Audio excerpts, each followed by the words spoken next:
What is going on, YouTube? Joe here with Culination Media, and welcome back for another episode of Pokemon X and Y Battle Spot Live. This is episode number 126, and today marks the second episode that we are trying this team. We are coming off a double victory in the last part, so that's pretty cool. 154 and 101 is our exact record. That is a 53 game differential. We have a chance to build on that today. Yet again, if back-to-back double victories, it's mind-blowing to me. That doesn't happen very often. So, yeah, the team worked out pretty well. We didn't see who didn't get into action. I don't think Hitmonlee, he was brought into battle. Did he see action? I don't know. I don't know if he actually saw screen time. Yanmega did not see any screen time, and Glaceon didn't either. So we have to change that today. Also, as we're getting started today, and I'll give you guys an overview on what we're actually bringing as far as the team is concerned, specific set-wise and all that stuff, but just a friendly little reminder in case you guys haven't done so already, and you would like to show your support to the channel and the series, and all that fun stuff. You know, it only takes a couple seconds to click that thumbs up button right below this video. It does really help out when you guys do that, so I appreciate those of you that do show your support all the time by doing that. And of course, you can leave your suggestions down below or thoughts, whatever it may be. The comment section is great for that. This is an interesting team right here. Xatu, Alomomola, Smeargle, Yanmega, I wanted to call it Bunnelby, Diggersby, and Aegislash. Very interesting setup he's got going on here. Our team, we've got the normal gem, fake out, unburdened shenanigans with Hitmonlee, pretty standard. Nothing excessively entertaining there. It's just good. It's just good on battle spots. That's what it is. Then we have Lumberry, Dragon Dance for Alligator, standard Gator. Then we have physically defensive Cofagrigus with Will-O-Wisp, all of that fun stuff. Pain Split, you know, all the usual stuff. That's basically just there to take down Kangaskhan's and Talonflames that come our way. Yanmega is Endure Weakness Policy with Speed Boost, of course. Choice Scarf, Rotom-Frost, and Glaceon with Hail and Blizzard, Protect, Ice Body, and Lefties. Now that is just a weird combination, but it does so much work. Not really on Battle Spot. I kind of just brought it for fun because I needed some non-standard things. Because looking at, you know, the bottom part of the team, it's just like, standard, standard, standard. No, it can't all be standard. Not that I have anything against standard. I don't, because I enjoy using a lot of what people consider standard Pokemon. That word is probably overused. But, you know, I have a problem when somebody brings like a just 100% like copy-paste team. That gets on my nerves a little bit. That's a bit irritating, and I get mad at myself if I find myself falling into that pattern. So I try to bring at least one thing that's fun and different.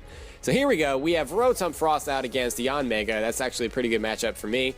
I feel pretty confident Volt switching out.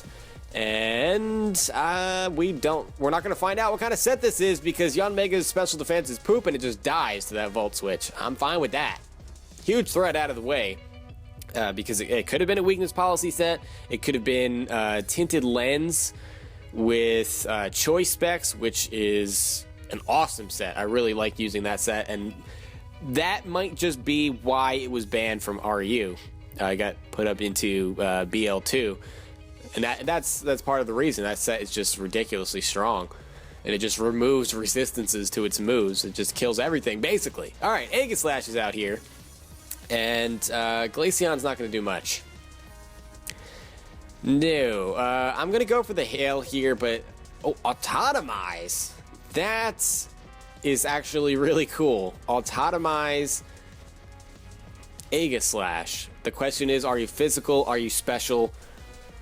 I might be able to take one hit because I have HP investment, but Aegislash is so powerful. It has like, what are its attacking stats? Like base 140 when it goes into its stance change?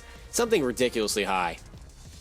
Yeah, I'll go for the Protect here and get you to hopefully change into whatever, you know, the stance change. I guess it's not going to matter because his speed is higher than mine now. He's going to go for the Flash Cannon, so he's special. He's going to get buffeted by the Hail.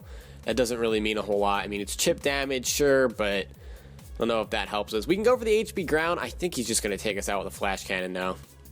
It's Stab, and his stats are too high. Yeah, Glaceon goes down, so that didn't work out. That did not work out at all.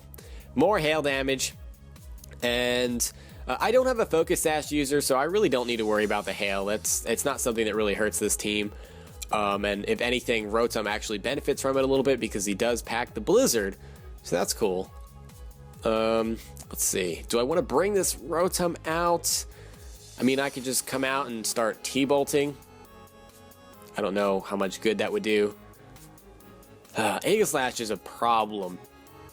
It is definitely a problem. And I'm not sure if I'm happy that it got sent to Ubers. I had an opinion on it when it was up for debate and all that stuff. But I guess what it comes down to is I have my opinion as a competitive battler, but I stopped playing OU. I really don't play it very often. I haven't for most of this generation, so I don't really have much room to talk about it, I guess. And I should have went for the T-Bolt because he stays in to attack. I should have predicted that he was going to stay in because he didn't want to give up his boost. And T-Bolt would have killed right there. That was a bad play. And now Feraligatr has to take a Shadow Ball. And he gets a critical hit and we survive on 1 HP. But the Hail is going to take Feraligatr out. Are you kidding me?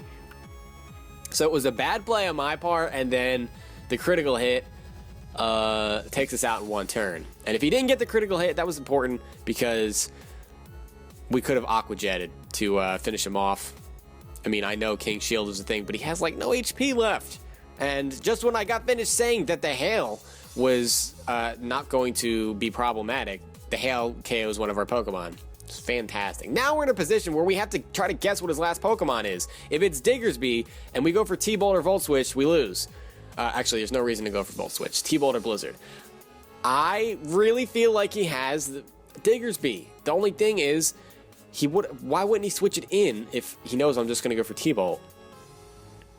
I don't know. I think I have a gut feeling I'm gonna go for Blizzard, and that means we have to hit 2 Blizzards in a row. Well, actually, just 1 because it's hailing this turn, so it has 100% accuracy. Down goes the Aegislash. That's fine, and we do outspeed even though he was at +2 because our Choice Scarf is good like that. But the hail stops now, so we're gonna have to hit a Blizzard, maybe 2 depending on what this Pokemon is, and it's Diggersby, and he cannot EQ me. So if he's Choice Scarf, that's not really going to help him at all. And I'm Timid Scarf, so I should outspeed you anyway. Because Diggersby is really not the fastest thing in the world. I'm going to go for Blizzard. If it connects, we win. And it does connect. So despite all of the shenanigans that went on in this battle, we're going to come out with a victory. And we're going to be up to a 54-game differential. I don't even know what our win streak is now. I think it's 5. 5 or 6 games in a row. We have pieced together over the course of the last 3 or 4 episodes. 155 and 101 is the exact record. Oof. That's mind-boggling. That was a really interesting battle. I'm happy that I chose Blizzard. I'm happy that it connected. I feel like I deserve to connect on that Blizzard after getting a critical hit against me, but I don't know. It's all what the Hacks Gods decide. It's not up to us as players.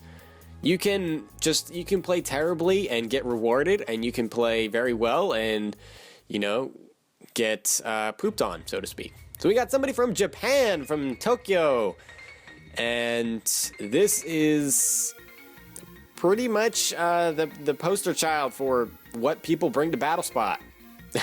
Azumarill, Garchomp, Aegislash, again, we're seeing lots of Aegislash, Rotom Wash, Gengar, and Charizard. Charizard, I would assume, is going to be the Mega here. Garchomp, of course, could be, but it's very rare to see it on Battlespot. Mega Gengar is somewhat common, I guess. But we'll see. We'll see what happens. Let's see. Trying to figure out what kind of Charizard that would be. Probably Y, looking at his team. He has Garchomp. He's got some powerful physical attack. He's got some powerful special attackers too, though. And who knows what the Aegislash is? It could be fully physical, but it's usually not. Usually it's either mixed or just all special, just to prevent it from, being destroyed by burn, I guess. And being able to attack from both sides of the spectrum just is a fantastic asset for it, especially with King Shield. It's so good. It really is. One thing, this is completely off the wall, but one thing I wish was possible was I wish that regular Blaziken with Blaze was not Uber. I would love to use Blaziken, but it's an Uber Pokemon. It's one of those Pokemon that I can't stand looking at. Like, as soon as I see it on a team, I roll my eyes. Both of them, actually. And I don't know. I feel like disappointment inside. I really do. But it's just the speed boost and Mega variant that get on my nerves. It's like, if we could just use Blaziken, that would be fantastic, because it's really not that great. It really isn't. It certainly can't stand on its own in Ubers. With all the legendary powerhouses and such that roam in that tier, or ban list, I guess. It's not even really a tier. I don't know. I'm just kind of babbling here. I'm thinking about Omega Ruby and Alpha Sapphire, I guess. Trying to plan out how things are going to go. I have a lot of things to get to. I've been sick recently, so that kind of put me behind the 8 ball as far as preparing for the game's release. So, I don't know. You may even be watching this after the game is released. I'm not sure. I'm not really sure about a whole lot of things these days. I'm really not. Alright, so we got Charizard out here, who's going to Mega Evolve this turn, and I kind of need to just figure out what it's going to be. I mean, if I T-Bolt and he's X, that really just ruins everything. It really does. So I'm going to Volt Switch. I'm not going to play any games. And it is X. Okay, so I really thought it was going to be Y, given the team that this person was bringing, but I was incorrect about that. And now we need to hope that this thing does not Dragon Dance and then sweep my entire team, which is very, very possible. Very possible. And I just realized I still think that Yanmega has not seen screen time. We gotta remember to change that in the next episode, because he's been on the team for 2 episodes and has not seen the light of day. He hasn't even been on a team. Hitmonlee, I think, has been on a team but hasn't seen screen time. We need to just change it. Just needs to not happen. I said it was not going to happen this time, and I guess forgot about it. I don't know. That's what happens when you go to the bathroom in between recording episodes. You forget everything that you said 5 minutes ago. So he's just setting up Dragon Dances all over the place. It's not good. This is not good. I don't know. This might just be a straight up sweep, actually. I got the Shadow Ball off, and that's great, but he's at +2 attack, +2 speed, which means our Choice Scarf is going to mean nothing. And actually at +1 speed it meant nothing, because Charizard X obviously has a higher base speed than Rotom. I mean, I guess maybe if he was Adamant that would change something. I'm not sure. I'd have to calc it, but he's going to Outrage here. He's a +2, Tough Claws boosted, and we're going to get rid of the Tough Claws and give him Mummy here, and he's going to take Rocky Helmet damage. But Cofagrigus just flat out gets O-Code. That is not easy to do, especially on the physical side. Yeah, this puts us in a really poop position. It really puts us behind the 8 ball. So I guess we're going into Yanmega here, and we would need to hope that this thing is Adamant, and that, well, no, I'm Modest though, so we'd have to get a double Endure off and hope that he hits himself in Confusion after an Outrage. I don't know. This is gonna get really tricky. This is gonna get really tricky. It might just be a sweep, to be quite frank. The Outrage is gonna put us all the way down to 1 HP, and we get a speed boost, which is great. But Charizard still has 1 extra boost and a higher natural base speed, so that really doesn't help us a whole lot. I guess we go for an attacking move now and hope that he hits himself. That's really where we are right now. He's confused, and he does hit himself in Confusion, and because of the attack boost, he takes himself out. And we didn't go for Endure this turn, so we can go for it next turn and possibly activate our weakness policy, depending on what Pokemon comes out here. Oh, man. This is... that actually worked out in my favor. It's like one of the first times that Confusion has actually helped me out. As much as I hate Confusion, I don't dislike it as a status. I mean, I know 50-50 is it is literally a coin flip, but the only thing I don't like is when people purposely use it as a strategy, like Confuse Ray, Dynamic Punch, those moves that are like only about confusion. That's the entire purpose of them. outrage, obviously, that's just the side effect. That's kind of, it's self-inflicted too, so it's different. It's different. I don't know what I'm talking about. I'm just saying random things. That apparently is the name of the game in this episode. Just talk about random things that you think people might be interested in listening to. He's going to go for the Shadow Sneak here. That was pretty blatantly obvious. I'm going to save my Yanmega. Rotom can take that fairly easily because it's a low base power move. I know it gets stab and all that, but judging by that damage, actually, because I'm uninvested, I would say that this Aegislash is probably mix. Probably mix, and I was gonna try to trick this Aegislash, a Choice Scarf, and really screw it up.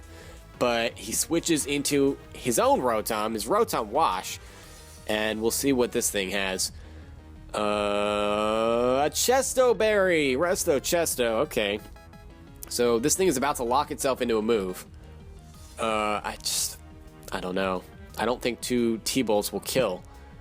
Rotom is just so bulky. So bulky. I guess we can just Volt Switch. And he goes for the Hydro Pump, and we avoid the attack. And I'm pretty sure that was going to be a solid 2 KO. Volt Switch really doesn't do that much. He's locked into the Hydro Pump. I think at this point we would need him to miss a Hydro Pump for us to have any chance in winning this match. I know he just missed one, but we need him to miss another one. And we know he's going to go for... the Hydro Pump. He's Choice Scarf, locked into it, and all that jazz. I could go for an Endure, I guess. I guess that's what we're going to do, just to, like, waste another Hydro Pump. I don't know. That really doesn't do much for us, because Hydro Pump has 8 PP, and this is a 3v3 battle. You know, PP stalling is a little bit more difficult to do, especially when you don't have defensive Pokemon left on your side. And one of the 2 Pokemon you have left has 1 HP. But I guess we're going for a Bug Buzz, and it's all going to come down to this. Can Hydro Pump miss again? I mean, that would be ridiculously hacksy. And no, it does not miss. So Yanmega is going to go down, and that is unfortunate. Bug Buzz did a lot of damage. So maybe this is physically defensive Rotom Wash. I don't know. It's not going to matter. It really is not. We can go for Trick again, I guess, and take back our... Yeah, let's take back our Choice Scarf. And he's going to go for the Hydro Pump. And that is, yeah. Yeah, one more hit and we're dead. And unfortunately, with that Hydro Pump connecting, it doesn't matter what we do to this Rotom, because that Aegislash can come in and go for the Shadow Sneak, and there's no way that I can stop it. If I had just locked it into something else with a Choice Scarf and he didn't switch at that point, maybe it could have been a little bit different, because I could have had the potential to get off an Endure Weakness Policy move there with Yanmega and this Rotom, but that is not the case. So we take down the Rotom Wash, and out comes the Aegislash. The Shadow Sneak is coming, and that is going to just turn the match over to our opponent, basically. He's not going for the Shadow Sneak. Interesting. Maybe he's worried that that's not going to kill. I mean, you would get 2 attacks off, so it doesn't matter. Like I said, doesn't matter what you go for here. Completely irrelevant what move you go for. Shadow Ball takes out the Rotom, and that is gonna do it. So that is our first loss with this team, and our first loss in a couple of episodes, actually. It's been a while since we've had a loss here. That brings our record to 155 and 102, back down to that 53 game differential after splitting today's matches. So we got one more episode left. Hopefully I remember. I'm going to record right after this, so hopefully I remember to get Yanmega in a match and just do something. If not, I'll just bring it in the next session, I guess. We can have that be a thing. If I, for some reason, can't find a way to get the Pokemon into a battle, I'll bring it in the next session and have it carry over and just switch the rest of the team around. Anyway, that is going to be it for today's episode, so I hope you guys enjoyed. If you did, please make sure you're leaving a like rating or a comment or whatever you would like to do, because it does really help out when you guys do that. And I will see you all next time, but until then, game on.